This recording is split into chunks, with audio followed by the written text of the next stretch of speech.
இவன் பாலில் குங்குமப்பூ சேர்த்து படைத்தால் எம்பெருமானின் அருள் பூரணமாக கிடைக்கும். கணபதி பிள்ளையாருக்கு லட்டும் மோதகமும் கொழுக்கட்டை மிகவும் பிடிக்கும். முருகன் குமர கடவுளுக்கு மாம்பழங்களும் வாழைப்பழங்களும் ரொம்ப இஷ்டம் என்கிறார்கள் சிலர். பொதுவாக பழங்களும் வெல்லமும் என்று எடுத்துக் கொள்ளலாம். ஏனெனில் தமிழ்நாட்டில் பழனி முருகனுக்கு பஞ்சாமிர்தம் செய்து படைக்கிறார்கள். மகாலட்சுமி செல்வத்துக்கு அதிபதியான மகாலட்சுமிக்கு அரிசி பாயசம் என்றால் இஷ்டம். பாயசம் மட்டுமல்ல, அரிசியில் தயாரிக்கப்படும் அனைத்து இனிப்பு வகைகளும் அவளுக்கு இஷ்டமே.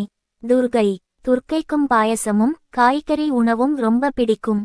ஐயப்பன் மணிகண்டனான ஹரிஹரனுக்கு அரவண பாயசம் என்றால் ரொம்பிஷ்டம். ஹனுமன் சிவப்பு நிற துவரம் பருப்புடன் வெல்லம் சேர்த்து செய்கின்ற பண்டங்கள் ஹனுமனுக்கு ரொம்ப இஷ்டம். அம்மன் மாரியம்மன், பாளையத்தம்மன், அங்காளம்மன், கருமாரியம்மன்.